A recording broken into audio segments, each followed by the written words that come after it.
श्री गणेशाय नमः। ओम श्री गणेशाय नमः। आज हम लोग दशा माता कथा 8 को सुनेंगे। इससे पहले गणेश भगवान की यह छोटी सी कहानी भाई बहन की सुनेंगे। चलिए सुनते हैं, कथा प्रारंभ करते हैं। एक समय की बात है, एक भाई बहन रहते थे। भाई का चेहरा देखे बिना नहीं खाना खाती थी। गणेश जी की मूर्ति रखी थी। उसने भगवान के सामने हाथ जोड़कर कहा कि मेरे जैसा अमर सुहाग और मेरे जैसा अमर पीहर सबको दीजिए। यह कहकर वह आगे बढ़ जाती थी।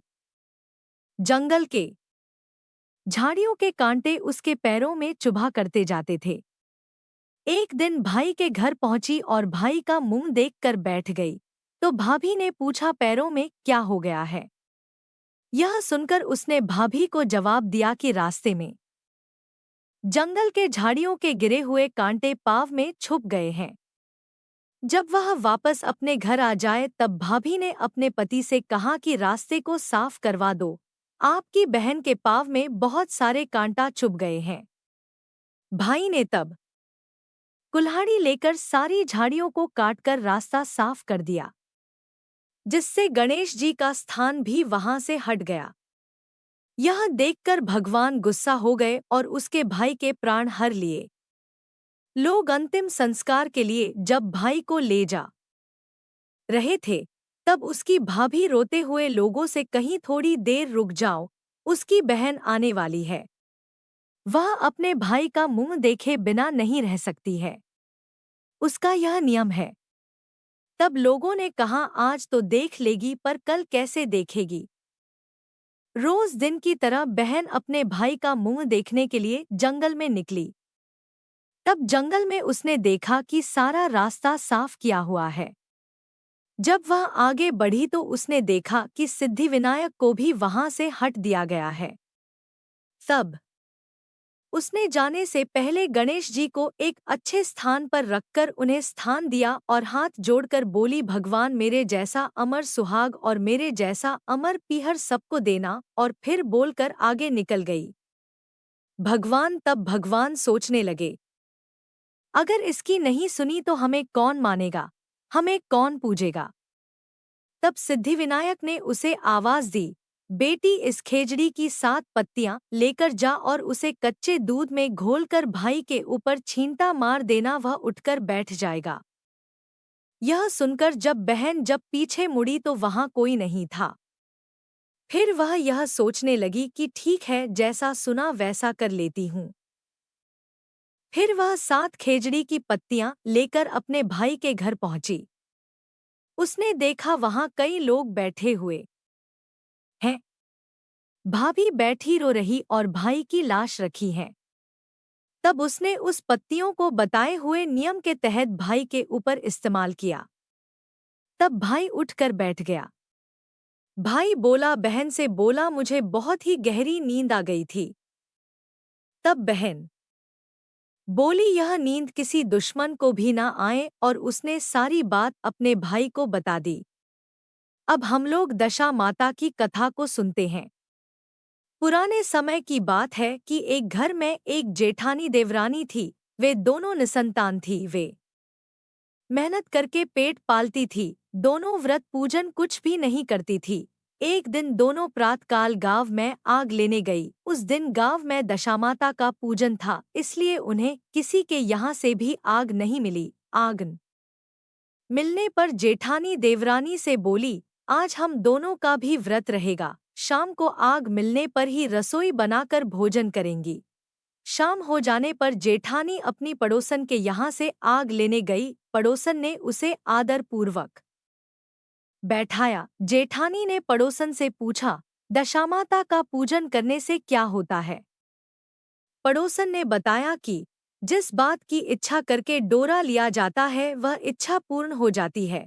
जेठानी यह सुनकर पड़ोसन से बोली, अगली बार जब डोरा लेना हो तो मुझे भी बताना, मैं भी डोरा लूंगी। जेठानी जैसे ही आग लेकर घर से बाहर आई तो उसे गाय चरकर आती दिखाई दी। ग्वाला पीछे आ रहा था। उसके कंधे पर एक बछड़ा था और एक गाय बछड़े को चाटते हुए चल रही थी। पड़ोसन ने ग्वाले से पूछा, तुम्हारी गाय के पहली बार प्रसव हुआ है क्या? ग्वाले ने बताया कि हाँ। पड़ोसन ने फिर पूछा, गाय ने बछड़ा दिया है बछिया? ग्वाला बोला, बछड़ा है। यह जानकर जेठानी से पड़ोसन ने कहा कि घर जाकर दशामाता का डोरा ले लो, 9 दिन तक व्रत रखकर कथा सुनना तथा 10वें दिन सिर सहित स्नान करके पूजन करना। दशामाता चाहेंगी तो 10 दिन के भीतर ही तुम्हारी मनोकामना पूर्ण हो जाएगी। जेठानी ने घर जाकर सारी बातें देवरानी को बताई। दोनों ने दशामाता से मनोती मांगी कि यदि हम दोनों की संतान होगी तो हम सुहागिनों को न्योता देंगे।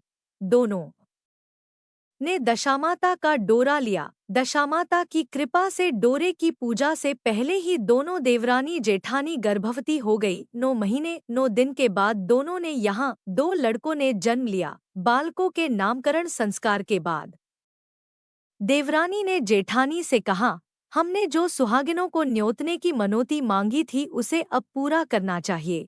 जेठानी ने कहा कि अभी ऐसी क्या जल्दी है? जब लड़कों का अन्नप्राशन संस्कार होगा तब सुहागिनों को न्योता देंगे। जब लड़कों का अन्नप्राशन संस्कार हुआ तब देवरानी ने जेठानी से सुहागिनों को न्योतने की बात कही, परंतु जेठानी ने बात को टाल दिया और कहा कि लड़कों के मुंडन संस्कार पर सुहागिनों को न्योता देंगे। होते होते कुछ समय बाद लड़कों का मुंडन संस्कार भी हो गया। देवरानी ने जेठानी को सुहागिनों के न्योतने की बात कही। जेठानी बोली, लड़कों की सगाई के समय ही सुहागिनें न्योती जाएगी। लड़के बड़े हो गए, उनकी सगाई भी हो गई, परंतु जेठानी ने अब की बार भी सुहागिनें नहीं न्योती। जेठानी बोली, जिस दिन लड़कों के फेरे होंगे उसी दिन सुहागिनों को न्योता देंगे। इस पर देवरानी बोली, बहन, तुम्हारी जब इच्छा हो तब सुहागिनों को न्योता देना, परंतु मैं तो लग्न के दिन ही सुहागिने को न्योत दूंगी।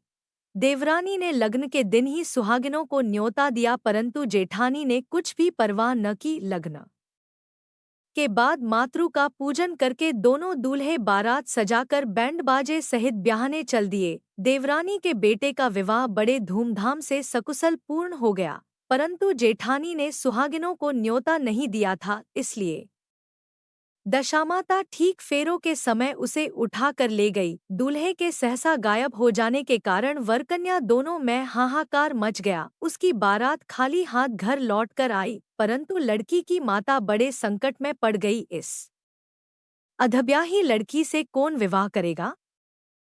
पड़ोस की चतुर सुहागिनों ने लड़की की माता को समझाया कि ब्याह का जो सामान बचा है उस सामान को लड़की के हवाले कर दिया जाए।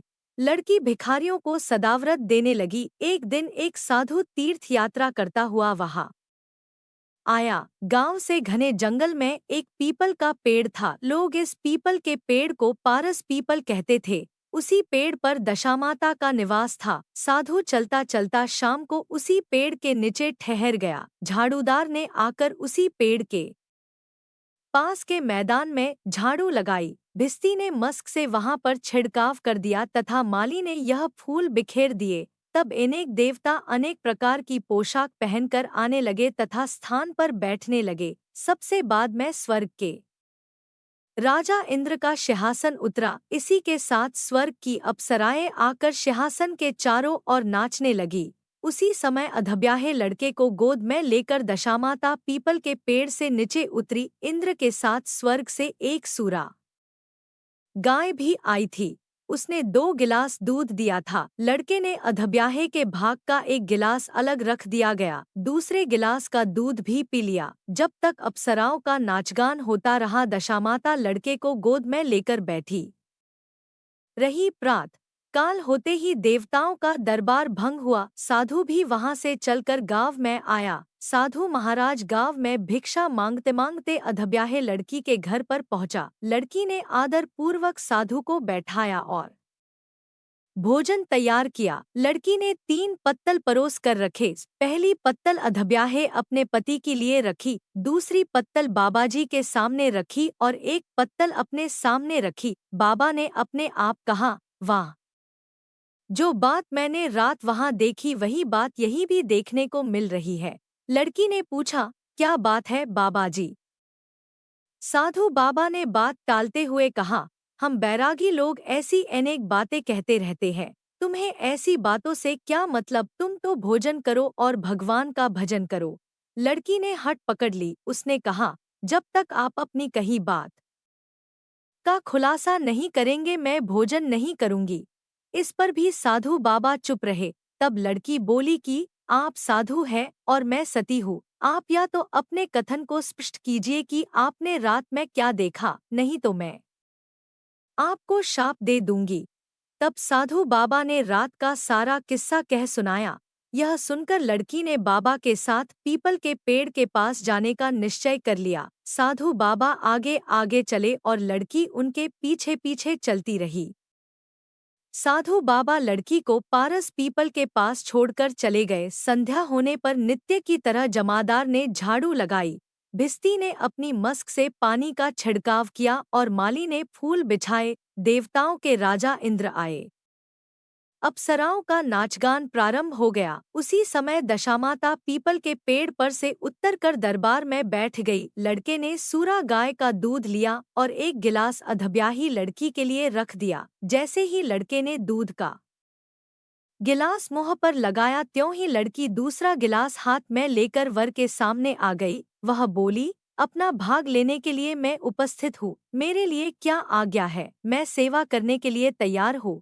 तब लड़का बोला, मैं इस तरह से तुमसे नहीं मिल सकता। मैं दशामाता की सेवा में रहता हूँ।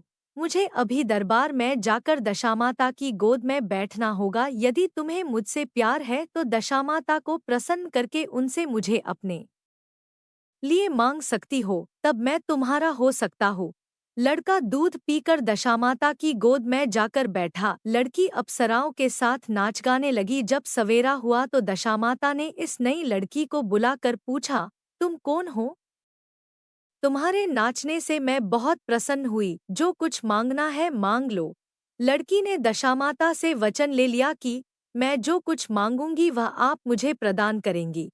तथास्तु कहने के बाद लड़की ने दशामाता ने अपने अपने पति को पकड़कर कहा, मुझे यही चाहिए। दशामाता ने कहा, तूने मांगा तो बहुत, परंतु मैं वचन दे चुकी हूँ, इसी कारण मैं तेरे पति को तुझे वापस देती हूँ। राजा इंद्र ने पूछा कि भगवती यह सब क्या राज है? मैं इस राज को जानना चाहता हूँ।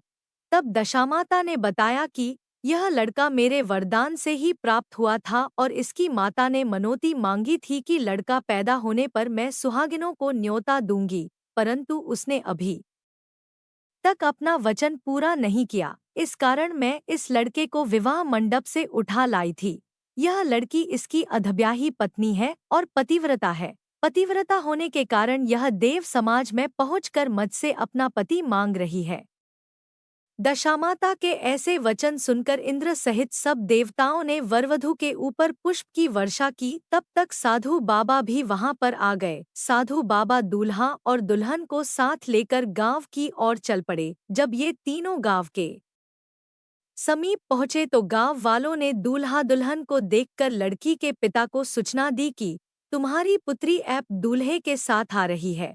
जिस दिन से लड़की चली गई थी तो उसके पिता ने लोकापवाद के डर से बाहर निकलना बंद कर दिया था। गांव वालों की यह भी बात सुनकर उसने घर के किवाड़ बंद कर लिए। उसने समझा लड़की साधु बाबा के साथ आ रही होगी, इसलिए लोग मेरा उपहास कर रहे हैं। जब गांव के गणमान्य व्यक्तियों ने भी वही बात बताई, तब उसने घर के किवाड़ खोले और बाहर निकला। जब उसने सचमुच अपने द्वार पर लड़की और दामाद को खड़े देखा तो उसकी प्रसन्नता का ठिकाना नहीं रहा। लड़की के पिता ने इस ऋषि को मौके पर बहुत दान पुण्य किया और फिर से विवाह की तैयारी की। लड़की ने अपनी माता से कहा कि इस तरह से विवाह नहीं होगा। पहले दूल्हे की माता सुहागिनों को न्योता देकर बारात लेकर आए, तब विवाह के नेक पूरे किए जाए। लड़की के पिता ने लड़के के घर पर खबर भेजी। लड़के की मां ने पहले सुहागिनों को न्योता दिया, तब बारात चली। बड़ी धूमधाम से विवाह हुआ।